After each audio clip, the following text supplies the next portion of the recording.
So other things there, today being September 11th, there's just some big stuff happening around the world at this moment. So because we're S.O.S and, the point is to, yes, always give you tools to help you grow, tools and factual information to help you grow in your relationship with God. That's what we do here, but also in an emotionally intelligent way.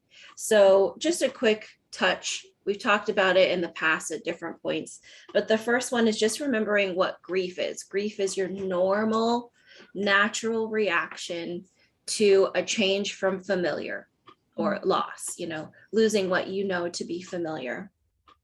It's your normal, natural reaction. It just happens. It's allowed to happen. It's not because you're weak or needy or dramatic or overthinking or too sensitive or all of those things that people can tell themselves. It's just a normal, natural reaction. It just comes up. It's allowed to be.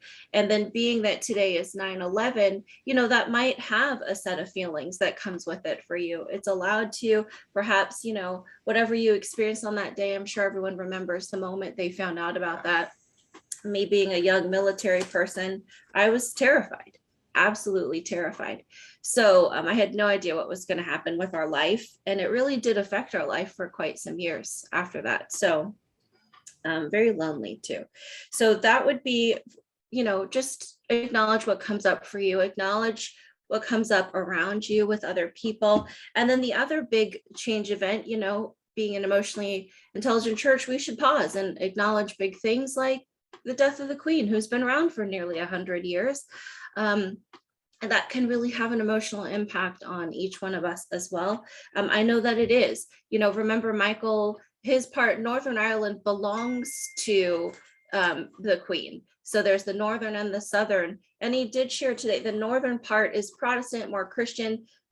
Just Ireland itself is more Catholic. And he's actually seeing really horrible, ugly things because this Christian Queen died, and he had respect for her and care for her. So just be mindful that we know people who are being affected as well. Perhaps send a note and reach out if you'd like to, or at least be compassionate with what you hear, remembering that what everyone is feeling is normal and natural. And so to just be able to have compassion for each other. There's no time limit on the length of time that you're allowed to be affected in an emotional way, but also know you will be continued to be affected until you take proper, clearly outlined steps and actions. So just know that time doesn't heal. It will linger until you do something about it, but you are allowed to feel it. So just a couple quick notes if you want to write them down as you're living your life in the world when you're around people. Wes is our song chooser and our communion person today, and we will get to you in just one moment.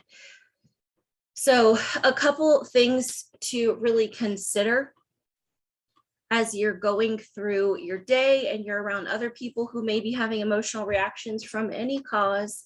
The first thing is remembering for you and yourself always to consider sticking to complete emotional honesty. That means you don't have to tell the facts and details and who said what and why and what happened and what was going on. And you don't have to justify why you're feeling the way that you do. You can simply say, I feel this, and that's it.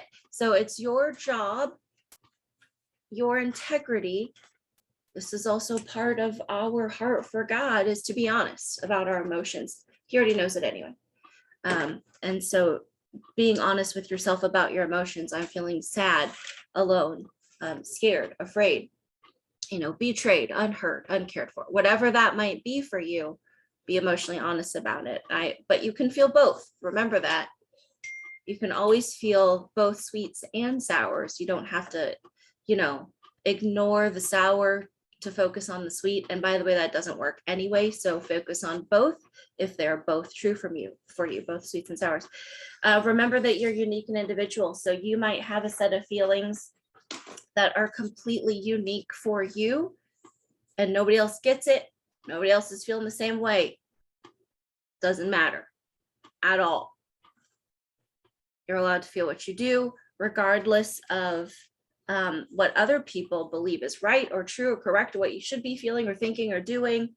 It's just not for them to say. So being that 9/11 was, gosh, 21 years ago, was it 21 years ago? You might have feelings today. And people are like, dude, that was like 2 decades ago. Dude, get off my case. It still hurts my feelings a little bit. You don't have to be so aggressive. I'm in a mood.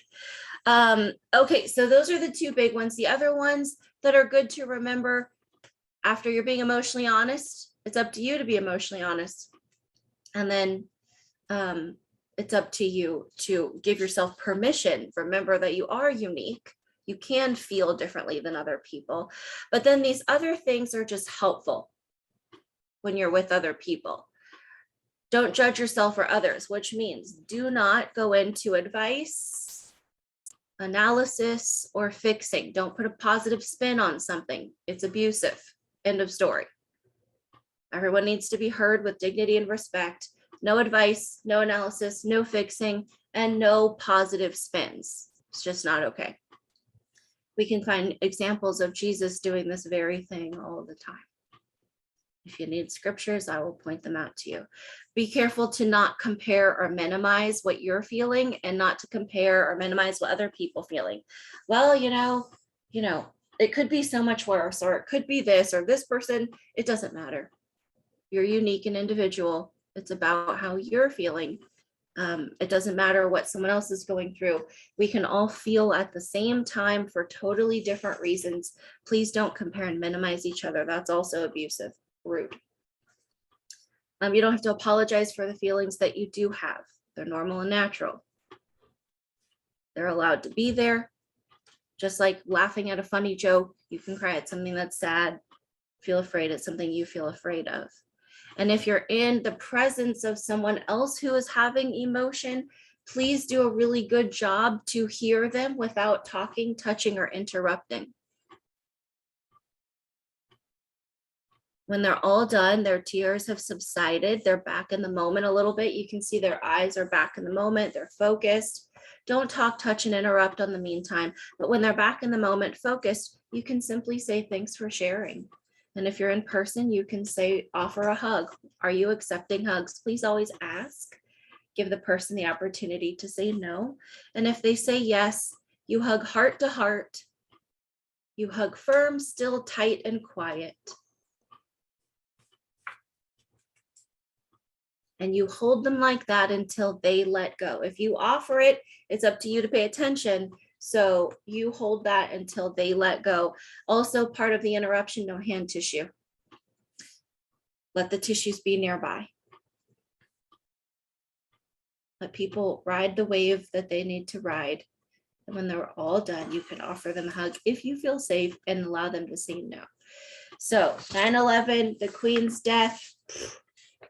I just feel sad. I mean, avoid those positive spins. She lived a long life. She was 96. She had a great life. Yes, she did. And that was 96 years of people being used to her around, used to her reign, used to her whatever. So, gosh, 96 years, that's a lot of familiarity to build. And that's a really big change to experience when she's dead. So just using this to pause and take a moment. If anybody has something they'd like to share throughout the day, they're welcome to, or at any time through Voxer or here, but just some guidelines as you're in your corner of the world to make sure what you're doing for yourself and others is healthy and effective and correct. Now, on that note, any questions on any of that part?